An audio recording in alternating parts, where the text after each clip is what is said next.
सौभाग्यवती स्त्रियां इस करक चतुर्थी का व्रत करके सायंकाल विधि से पूजन करेंगी। वो अचल सौभाग्य, धन, पुत्र तथा बड़े भारी यश को प्राप्त होंगी। करक इस मंत्र को पढ़कर दुग्ध अथवा जल से भरा हुआ कलश लेकर इसमें पंचरत्न डालकर ब्राह्मण को देवे और कहें कि हे गणेश जी, इस करक करवा के दान में से मेरे पति बहुत काल तक जीवित रहे, मेरे सौभाग्य सदा बना रहे। करवा सुहागिनी स्त्रियों को भी देवे और उनसे लेवे भी। इस प्रकार सौभाग्य की इच्छा करने वाली स्त्रियां जो भी इस श्रद्धा से करेंगी वह सौभाग्य, पुत्र तथा अचल लक्ष्मी को प्राप्त होगी।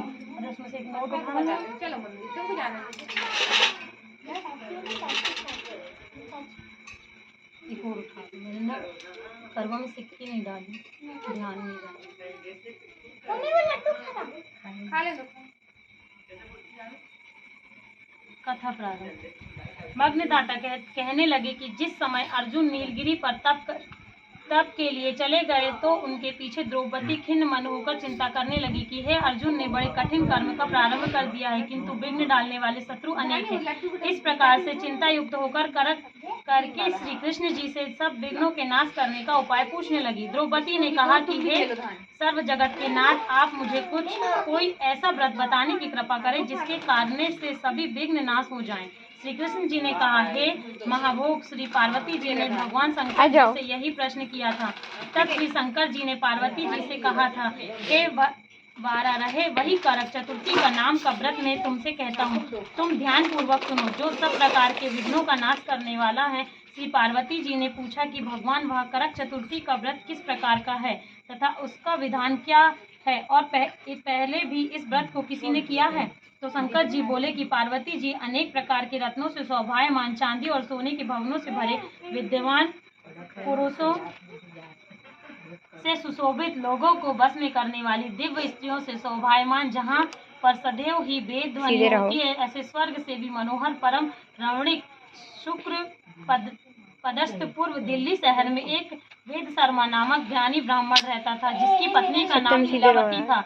उसके महापराक्रमी 7 पुत्र और संपूर्ण लक्षणों से युक्त वीरवती नाम की एक कन्या उत्पन्न हुई।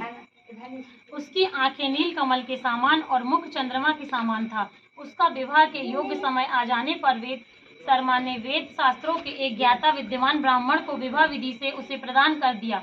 इसके पश्चात वीरवती ने अपने भाइयों की स्त्री भौजाइयों समेत गौरी का व्रत किया। फिर कार्तिक मास की कृष्ण पक्ष की चतुर्थी के दिन व्रतों उपवास कर सायंकाल में स्नान करके सबने भक्ति भाव से वटवृक्ष का चित्र बनाकर उसके नीचे शंकर जी से गणेश जी और स्वामी कार्तिकेय के साथ पार्वती जी का चित्र बनाया। ओम नमः शिवाय इस मंत्र से गंध, पुष्प, अक्षत आदि गौरी का पूजन किया।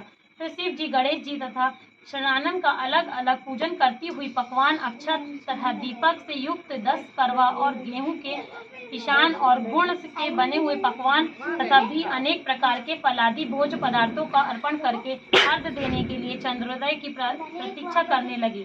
इसी बीच में वह वीरवती वाला भूख प्यास की पीड़ा से मूर्छित होकर पृथ्वी पर गिर पड़ी। तभी उसके सब भाई बंधव रुदन करने लगे। फिर वीरवती का मुख धोकर पंख से हवा करके उसको ढांढस बंधाने लगे कि अब चंद्रमा उदय होने वाला है।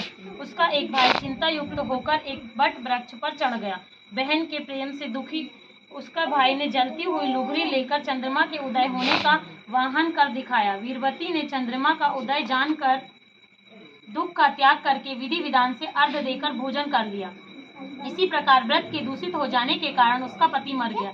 तब वीरवती ने अपने पति को मरा हुआ देखकर पुनः शिव जी का पूजन कर 1 वर्ष तक निराहार व्रत किया। वर्ष के समाप्त होने पर करक चतुर्थी का व्रत उसकी भौजाइयों ने किया। वीरवती ने भी पूर्वोक्त विधान से व्रत किया। जब उस दिन देव कन्याओं के साथ इंद्राणी वहां करक चतुर्थी का व्रत करने लगी, स्वयं स्वर्ग से आई और वह वीरवती के पास चली गई। तब वीरवती ने इंद्राणी से सब बात पूछी। तब वीरवती ने कहा कि जब मैं करक चतुर्थी का व्रत करके अपने पति के घर आई तो मेरे पति को मृत्यु प्राप्त हो गई थी। मैं नहीं जानती कि किस पाप कर्म से मुझको यह फल मिला है। हे मातेश्वरी, हमारे भाग्य से आप यहाँ आ गई हैं, तो मेरे पति को जीवित करके मुझ पर कृपा करें। इंद्राणी ने कहा कि हे सुबह गत वर्ष जो तुमने अपने पति के घर में करक चतुर्थी का व्रत किया था, तो बिना चंद्रमा के उदय हुए तुमने अर्घ दे दिया। इसी से व्रत दूषित हो गया और तुम्हारे पति को मृत्यु को प्राप्त हो गए। जब तुम यत्न के साथ इस करक चतुर्थी का व्रत करोगे, तत्पश्चात इस व्रत के प्रभाव से मैं तुम्हारे पति को जीवित कर दूंगी। श्री कृष्ण कहने लगे कि हे द्रौपदी, इंद्राणी के वचन सुनकर वीरवती ने विधान पूर्वक व्रत किया। तब इंद्राणी ने प्रसन्न होकर जल के द्वारा अभिषेचन करके उसके पति को जीवित कर दिया।